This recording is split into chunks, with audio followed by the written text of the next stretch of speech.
Hey everyone, happy Friday. Today I want to go over some of the fires that are going on around our nation. So we're just going to hop right on into it. So there are, let me share my screen with you guys real quick. There are 10 new fires that have started that were reported since yesterday.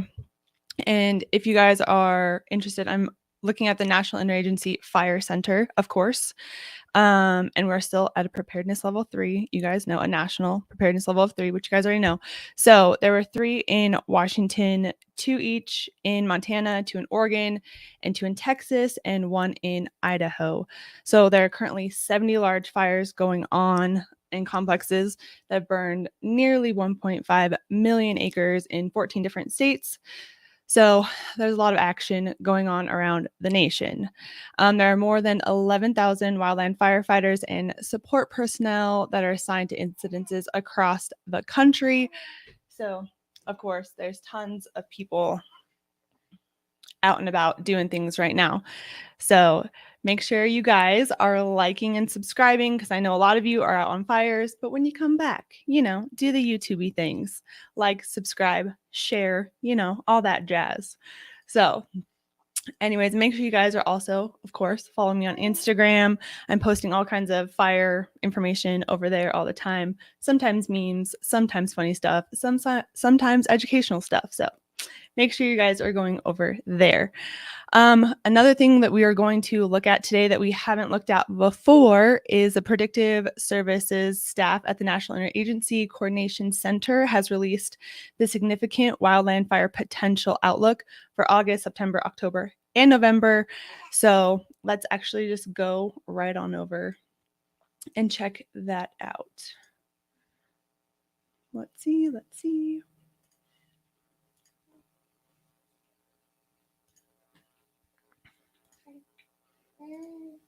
Okay, so this one is November, but let's take a look at August. So as you guys can see, Hawaii, the whole state of Hawaii is just lit up. So dibs on Hawaii.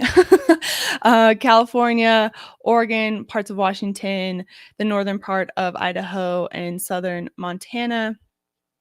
We have parts of Colorado, Wyoming, over here, Minnesota, Iowa, Missouri, a lot of Oklahoma, parts of Arkansas, and then Texas is a big chunk of Texas. So there's a lot of fires that are going off in Texas.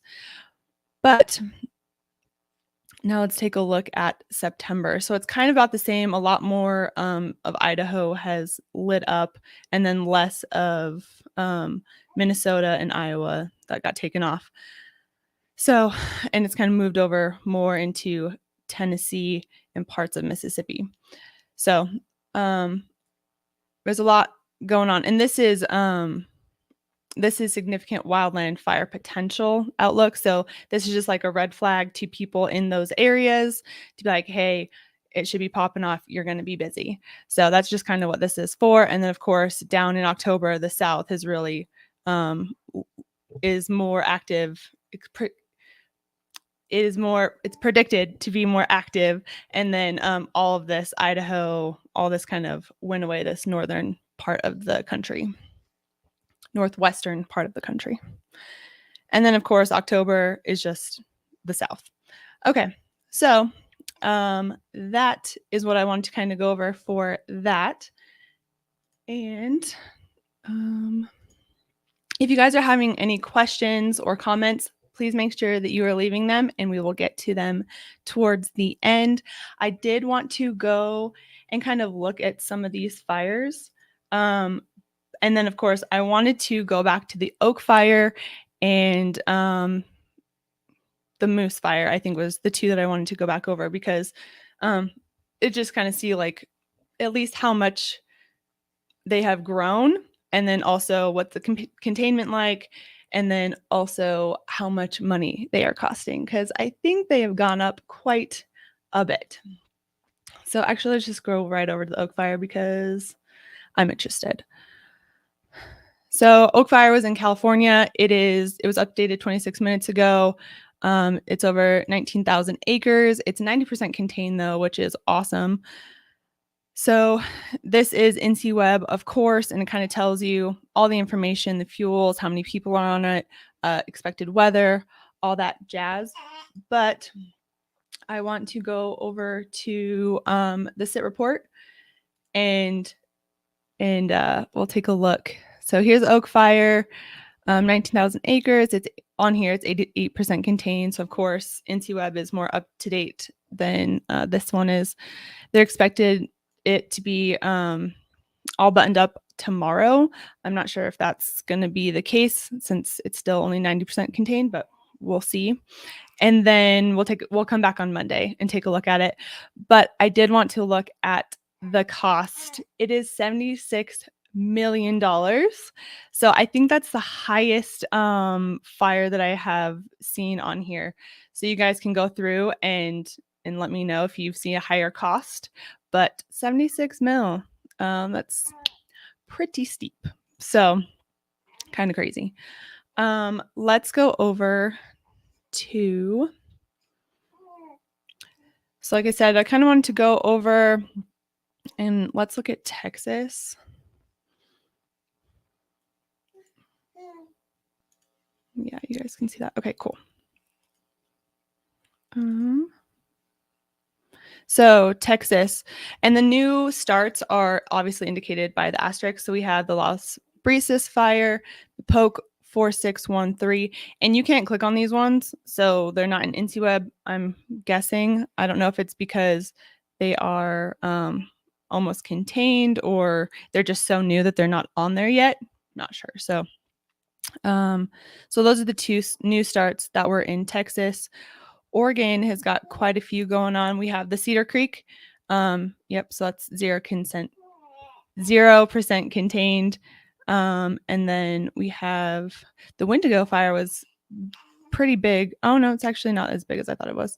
I guess the Milner Road one, 11,000 acres. So, and then let's go up to Montana. They're also rolling. So they have the Bushman Road that started, Matt Staff Road, and those were the two for that one. And then Idaho had a new start, the Diamond Watch, 120 acres. So, and that's up in the panhandle of Idaho. So I want to go back to the Mckinney Fire because that's also another big one in California that is going on. It's only 10% contained. So 59,500 acres. So that one is also rolling pretty good. Let's see if we can find it on here on the sit report. Why am I not seeing it?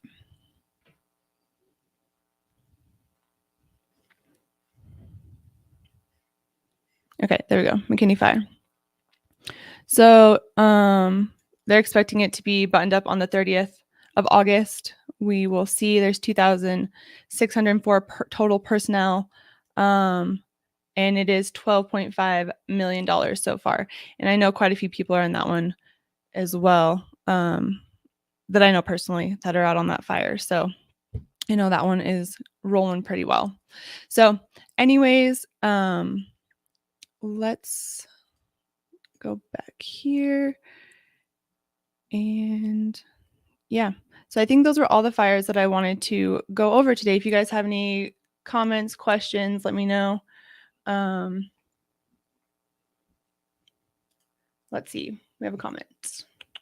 Hey, Ronnie, this is from IT. Oh, I don't know.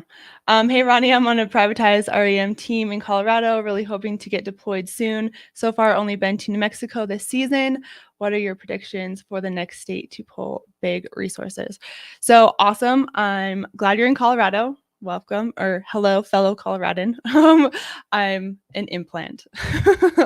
So yeah, hopefully you get deployed soon. I think, I don't know, some of the really I just anywhere out west. I would like to go down south. I think the south is fun to fight fire in. I really liked going to we were in New Mexico, I believe. I think we went a little into Arizona, but we're mainly in New Mexico. I liked doing fire down there. Like I said, I've never done it in California before. I would love to see fire behavior out in California. But I'm assuming that's kind of where more big resources would go to, would be California, just because I don't know, that's kind of where it's always popping off. But I don't know. Yeah, I think that's where I would say is be California, but who knows? It's fun to go anywhere. Like I love the opportunities that you get with fire of being able to hopefully go somewhere new, that you've never been to before. You get to experience new fire behaviors. You get to experience new people. You get to experience different leadership styles. So I really love fire in that it's so dynamic and everything is always changing. So I'm definitely a person who likes to have the change in things. If I hate the stagnant, and while there is, greatness that comes with that, not stagnant, but just like the repetitive, the same thing, you get comfortable doing the same thing. Fire is just so dynamic and I absolutely love that. So it's fun. It keeps you on your toes. You have to be really quick thinking. So I absolutely love it. So anyways, thank you for your comment. I appreciate it. So all right, I think that's all that I want to go over, unless you guys have any more comments or questions. We will be back here on Monday to go over, review kind of what has happened over the weekend. So if there's any fires that you guys want to go over or things that you're interested in going over, please let me know. It doesn't have to be like current fires. We can talk about anything else. So let me know, leave me comments. Yeah, so hope you guys have a great weekend. Make sure you guys are checking down in the description box below. I have my website. I have my resources for you. Make sure you're doing the YouTube things, liking, sharing, subscribing, all that jazz. We are on the road to 2,000. I know I've said that before. I didn't bring it up, but I think we are so close to 2,000 subscribers on my YouTube channel, and I'm very excited. I love growing our little fire community. So, yes, thank you guys. I appreciate you. I appreciate you guys' love and support. It's what keeps me going. So hopefully I want to give you guys things that you're interested in, things you can learn from. So if you guys have any suggestions, I am open to that. So, all right, I will see you guys in the next one. Bye, guys.